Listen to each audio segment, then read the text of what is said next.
It's amazing, sort of a whole life of experiences that, already happened. You're already now in your, by this point in your probably late 40s, and you're going through sort of a rediscovery of your own Puberty. personal life. Pardon me? As a puberty. Yeah, you're right. Right now, you're just waking up, and you're in Naples. You've experiences in Florence. You've had experiences in Puglia. You've been back to the States and realized that you don't have that same sense of purpose there that you were having and joy in Italy. You're back in Naples, not liking it at first, and then all of a sudden realizing this is where it needs to happen for you, and it is happening for you. So what happened? Well, I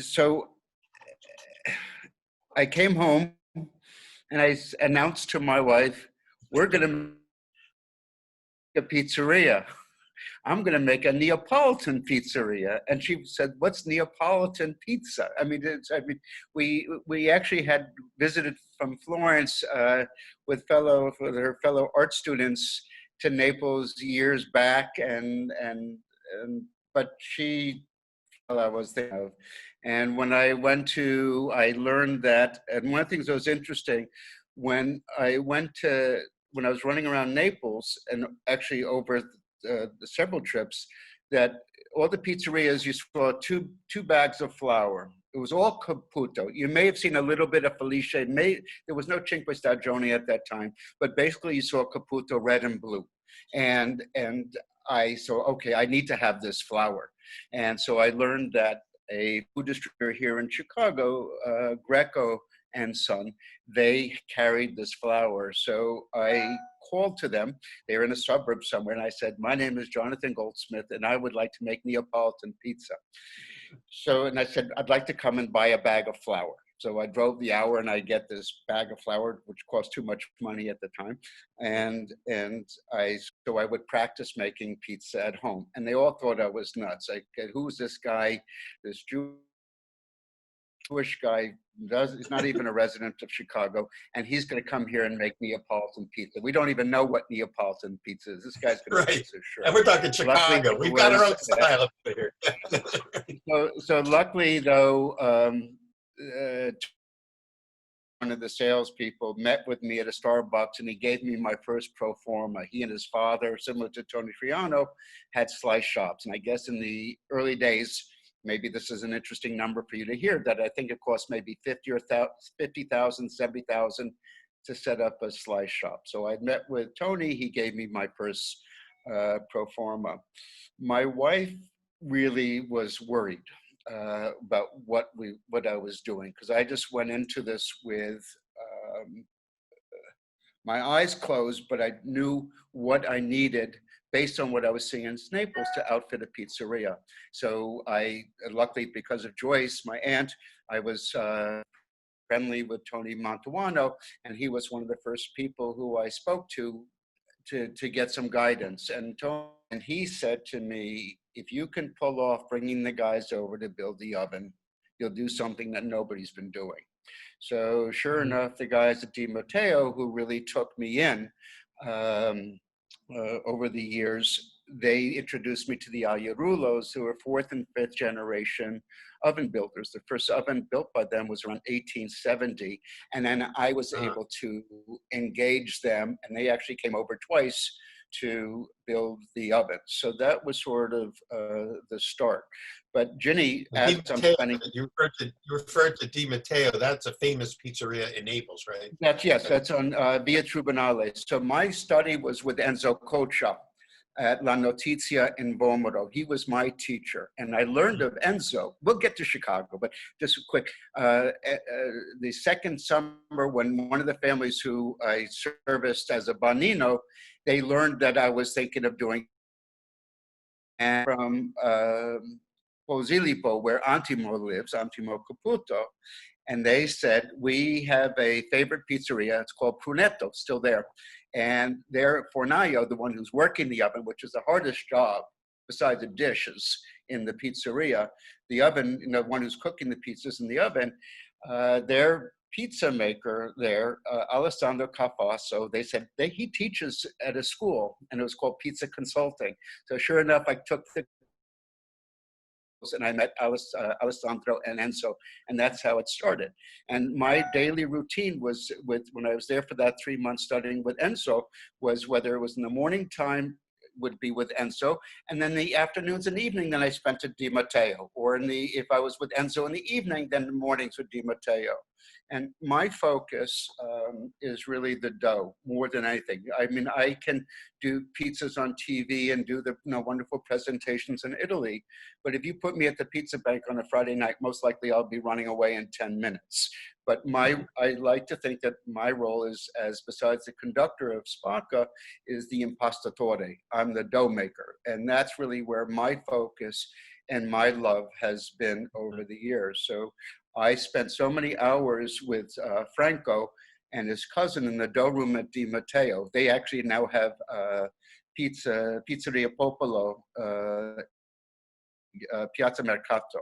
But so it was that connection with Di Matteo. When they learned that I was ready to be thinking about the oven, they were the ones who made the recommendation, the connection to the Yayarulo family. So sure enough, we bring them over. My wife, as I mentioned, was very anxious, and I just was tunnel vision. I knew what we wanted. Like our restaurant is here, it's all terracotta. That's what you would see, in Florence or the trattoria throughout Italy. So I had ideas of what the place should look like, how the place should feel. And I think of the pizzeria here in Chicago as a mix, a miscela, between 3 pizzerias. And when my wife and I were together in Naples, maybe 2 years after we opened, she finally got it in terms of these different pieces coming together. So for me, Di Matteo is the place for the popolo. It's a pizzeria for the people. So you'd find the sindaco, the mayor there, but you'd find the prostitutes there, the muratori, the masons, the ones working with mortar and cement and stuff. Everybody is there. It's a melting ground. It's where everybody is coming together. So I love the sense of community of Di Matteo. You have people yelling and screaming. There's joy and excitement. Then you have Trianon, where I spent also a lot of time across from Don Michele. They took me in as well. And from that pizzeria, I appreciated just the bellezza, the beauty, the simple beauty of the colors, artwork. So I think of our place as having some beautiful artwork over the years, and I think it's taken from Trianon. And then the third piece was Starita, Antonio Starita, though I think we do more antipasti and a greater variety, whether it's mussels and octopus and the different salads. But I like the idea of Antonio with his pizza, which isn't bad, plus the various other selections. And it was really those 3 places together coming in, which was the model for me. And it was finally when Ginny came with me, then,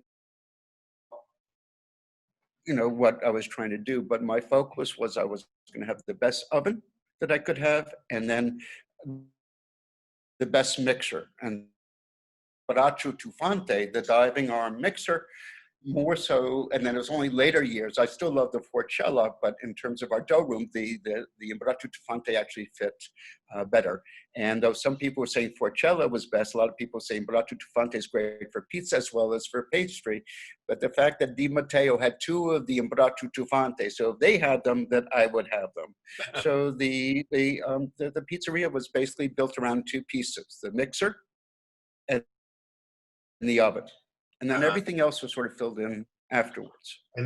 But also it was all really, it was the expression of all of these influences that kind of manifested in uniquely an expression of you. This is your synthesis played out in real life. Well, just so one of the wonderful things that John Arena, and I'd like to also give a shout out to all of my first responders, whether we talk about virus and the impact it has, that's not so important to me in some ways, but I do appreciate our wonderful community. So whether it's talking to Tony Gimiani, Troiano, the sales people at Grow, John Arena, etc., that everybody really was available to give their 2 cents of what of what I was asking them, more in terms of encouragement, because everybody is still trying to figure it out. But one of the things that John Arena talks about beautifully, like Mayor Daley, he pulls a Noah's hair and then the tears come as a little political trick. But John will talk about these hands. Everybody's with these hands. Yeah. And, Yeah. and Don will talk about the experience of the generations past. And that when he's making a pizza, that in his heart, his soul, whatever it's the middle chakra, that he's channeling his father who's still alive, but all the other people who were part of his world and all those experiences. And through his hands, he's touching dough that goes, Peter, if I'm making the pizza for you, there's this incredible joy in that I can make something and then I give it to you and then it becomes part of you. But just that specific experience is part of my history now that goes into the next pizza that I'm making. So part of it, it's just this, the baking part and the feeding part, and it's really this human connection. So whether I'm not Tony or I'm not John Arena, at least I'm capable, I think, of making this connection, whether it's for a customer coming in or a cup of coffee for the garbage man in the morning. Yeah. And we hear this word connection, reemerges through all the people we've talked with, that this is part of where the fulfillment for you is, that you are now part of a link and a lineage and a tradition of connecting with people, and you're transmitting love to them through your food in a way that love has been transmitted to you. Everything you said in the earlier episodes and kind of synthesize that, I'd say you found a deep level and meaning of love when you experienced Italy over those 4 years that you lived there, and every time going back, that now your part of your mission is to carry that form of love to the people to come and share food with you. An interesting transition for me is that the pizza was initially my way of staying connected to Italy, my longing for Italy and the culture and the way of being. Just like, for example, the joy of I could be on a train from Naples to Rome, and somebody is looking over my shoulder and seeing pictures I just took from Naples, and then all of a sudden in the car of 6 people, there's this active discussion about tomatoes. But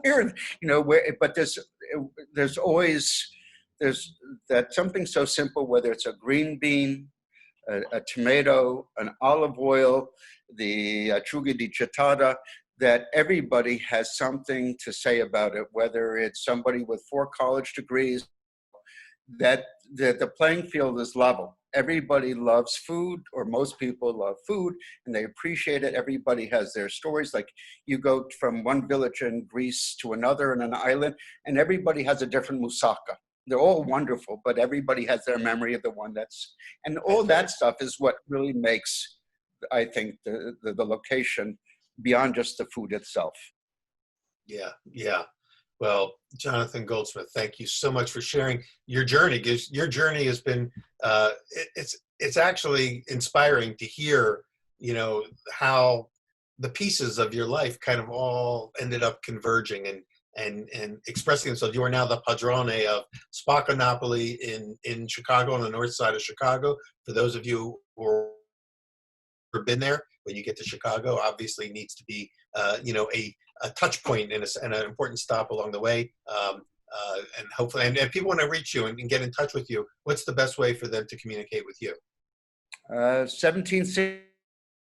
I'm sorry, we had a little Zoom glitch. Just wait outside the door and I'll be looking for you. Bring you in. What? Say it again, Peter. I had a glitch with the Zoom. Can you repeat that, what you just said about how to connect with you? Well, just come up to 1769 West Sunnyside in person. Or you can find us at www.spaccanapolipizzeria.com, www.spaccanapolipizzeria.com. Just call and say hello. Beautiful. Yeah. And that's the other thing. You will feel that you've been made, when you come there. And that's a big part of the Spacca Napoli experience. is the sense of welcomeness that you are now sharing from what was given to you, from your sort of under the Tuscan sun journey into under the Naples sun to back to under the Chicago sun. And again, thank you, Jonathan, for all that you've done. How many years now has Spacca been open? I always get well, I was born confused, but I'm not sure. I think we're here. Amazing. Goes fast, doesn't it? It does go fast. I feel very lucky and fortunate, and I hope I do this for, you know, the Padrone of Di Matteo. I remember meeting him before he passed away, and he was in his 80s, and he would come in, I think, once a month for his speech, for his change. So I hope that I will be doing this for a long time, and process at some point where I can transfer ownership in some way to, I mean, the guys in the kitchen have been with me, and some of the waitstaff have been with me since day one. So I'd love the idea of a model where I can phase out still whether I have my majority percentage, but I really would love to give it a point and just keep it going in that way. Have you been able to reopen the dining room, or is it still right now still just curbside and pickup? If we can talk about it for a second, even if we could open, I'm not sure if I would. I think it's still too early. Of course, everybody can see the news, and we're getting the spikes again. So we pretty much reconfigured our model where we never did delivery. We finally introduced delivery. We never took an order over the phone. You know, you had to come here, you had to wait. And so I said, I don't want to wait. I said, look, I'm waiting 24 and 48 hours for the dough I made to come out. So I think you can handle 10 minutes. And if you can't, then, you know, figure out some other place. So we've gone from a model with no delivery and no orders taken over the phone to that's what we're doing 100%. We finally got the go-ahead for stage 3, where outdoor dining can be put in place. I think our cafe is now set up for, I think we're at 50%. I'm still doing it as a to-go model, where you call, or you yell through the window, and we'll bring the food to you, but I want to have as little contact as possible. Well, as we know, this too shall pass, however long it takes for it to happen, because I know that you know, many of us look forward to the time when we can come and actually sit in with you and experience the full extent of hospitality that you offer at Spacca Napoli. I look forward to the day, because I see my role now as more as a school nurse and a crossing guard. Well, fortunately, your former training in social work and everything has probably well prepared you to understand how to navigate through these treacherous waters of today. Yes. We never stop learning how to be patient. I think we're all still trying to figure out, and some of us are luckier that we're able to make business, and for some people, it truly is a shame that the models that they have, it's very hard to turn the corner right now, and that is across all industries. It's a shame to see that. Well, I look forward to seeing you again, whether it's at one of these pizza gathering expos or when I get back to Chicago. You know, hopefully we can get you back here again, you know, in a future episode of Pizza Talk. But thank you for kind of taking us on your journey in these 3 episodes that we've had together with you. And thanks for being an inspiration to so many, and especially for those who are thinking, it's too late in my life for me to make a change. It's never. We talked to you, we talked to Paulie G and others who have said, you know, I'm going to follow my heart, follow my passion, and do what brings me fulfillment. And we need to know that those stories, you know, that it can really happen. And so thank you. Who is Paulie G? Just kidding. Who is Paulie? I know. It's amazing. A few years ago, he was not in the pizza world, and now all of a sudden he's like you. He's a big player in the pizza world. He's an icon. And so thank you so much, Jonathan. We'll see you again. Either here or there. And for those of you who are watching, please continue to keep joining us on Pizza Talk, where we get to meet and spend time with some really interesting people, the artisans, both in the pizza side, the ingredients side, the cheese making, you name it. We're going to cover it all over the next few months here on Pizza Talk. So join us on the next episode.